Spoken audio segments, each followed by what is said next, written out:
Hi there, I'm Councilmember Evan Glass, and I want to welcome you to my community conversations. Today, I'm being joined by Teresa Hyatt, who is one of the leaders in MoCo Mask Makers. Teresa, good to see you. Thank you so much, Councilman. How are you?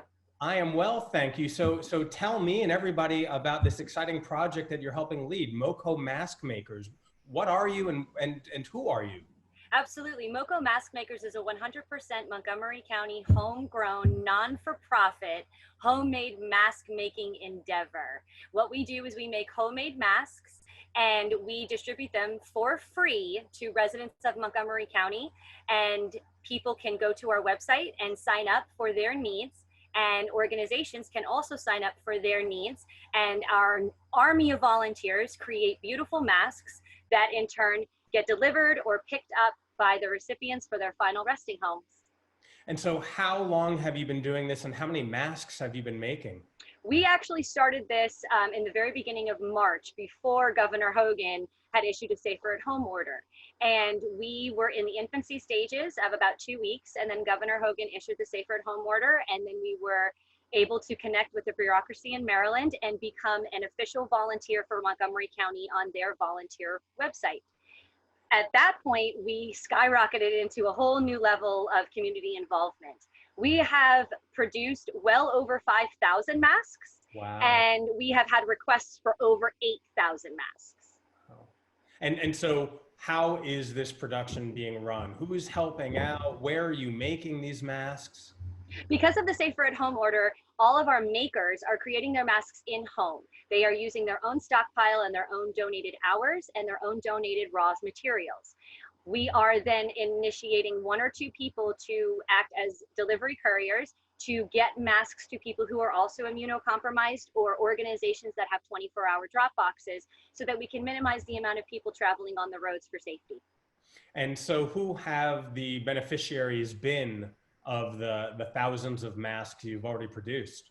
Well, there's 2 major buckets. There's a bucket of individualized families who have requested masks for their families. For instance, we've had a mother who says, I have 8 children. They all need to be vaccinated tomorrow. Every single one of my children need to have masks. Can you help my family? Then we've also had organizations like Montgomery County Fire Department. We've had Montgomery County Police Department, and we currently have our largest order for the U.S. Postal Service here in Montgomery County for 1,700 masks. So it ranges in a large spectrum. Wow. And so are they a mix of donations and for purchase as well? Absolutely not. There's no purchasing involved whatsoever. We do have a donations page where people can donate in the form of gift cards. Because we are not a 501c3, people have the opportunity to still contribute, but there is no financial exchange whatsoever. So anybody that wants some masks based on need, we absolutely will provide that. Holy cow. So not only are you procuring all the material, you're putting all the labor into it, and then you're donating them to families in need, and then clearly some of the frontline personnel here in the county. Absolutely. We have open calls for all of the hospitals in Montgomery County. We have connections with respiratory therapists and doctors. We have private doctor organizations that are interested in supplying their staff that is non-critical with masks that are made of cloth as opposed to disposable, so that all can be recirculated to our local hospitals like Holy Cross and Shady Grove. So it's really important that we are also recipients of N95 and surgical masks, and then we immediately take them to the hospitals, to our point people that can get them to the frontline workers. But what has happened is that the ability to procure surgical disposable masks and N95s has completely dried up. So everybody else in Montgomery County essentially needs a homemade mask. Well, I'll tell you, so I went to the grocery store yesterday, and everybody was wearing masks. And, and look at you!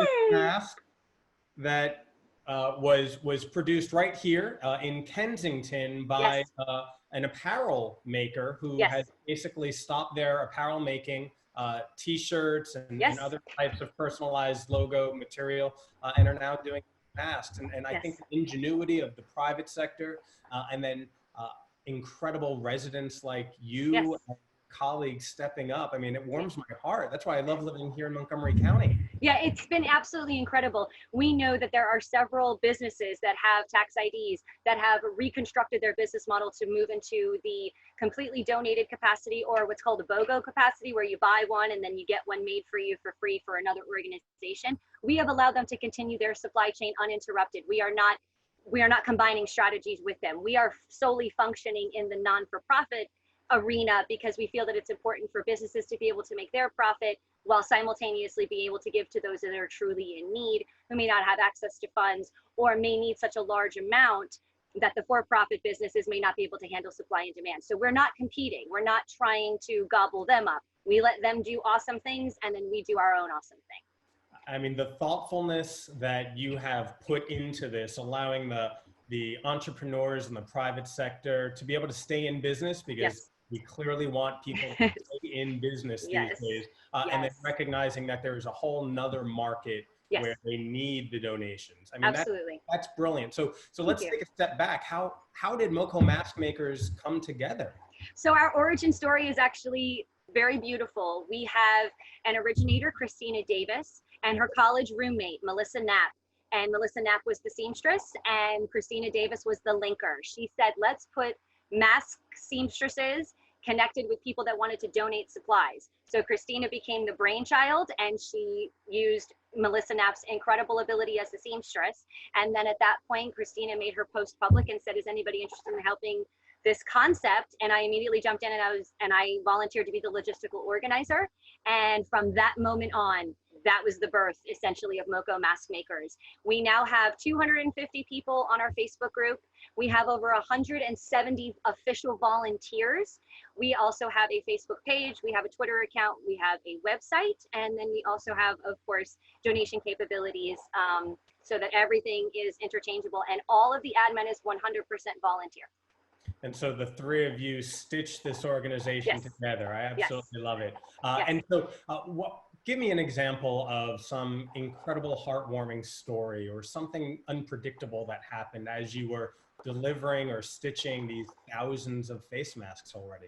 So there is no shortage of stories. And if you go to any of our pages, any of our social media platform, you get to read some of the stories. Or if you go to any of the the website or the newsletter, you actually get to read testimonials. And you'll share all that information in a few minutes. So yes, I will. Absolutely. But I can just tell personally, as I am the logistical coordinator, I drive 7 nights a week from 8 to midnight. Once we were given the go-ahead from Governor Hogan's office and the volunteer coordination with Montgomery County, we were given the green light to do this.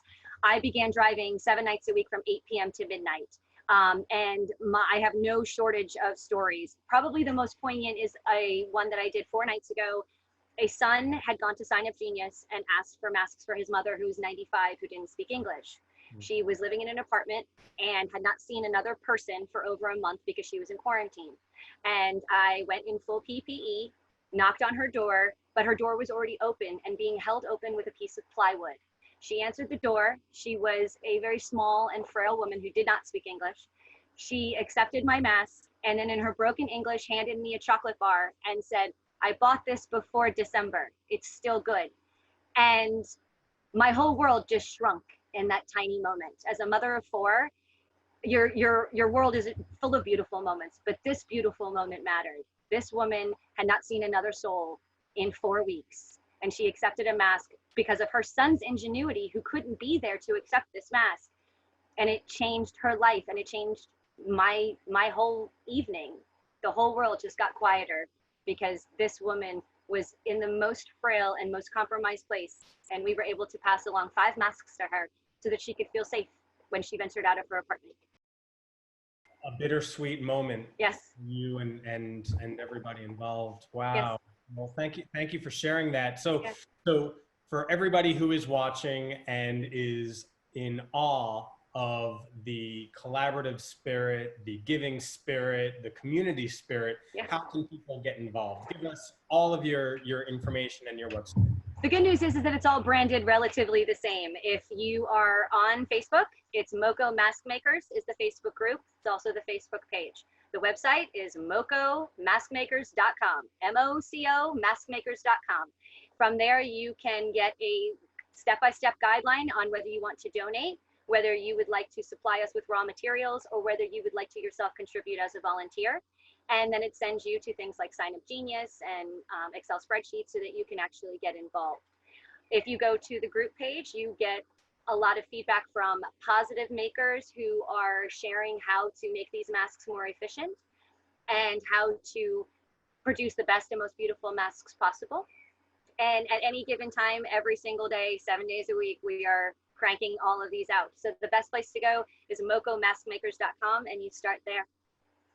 Well, Teresa, I want to thank you and everybody at MoCo Mask Makers for having the vision to recognize the need. That is, even before the government orders to wear masks were here, you recognize that there are people, vulnerable members of our community, who were going to be in need of masks, who couldn't necessarily afford the masks, and then also recognizing that there were people who wanted to make masks for a profit to stay in the business. So I mean, okay. Yeah, absolutely. All thought of everything, and I just want to thank you for your work and your contribution to this crisis, because as we all know, we are all in this together.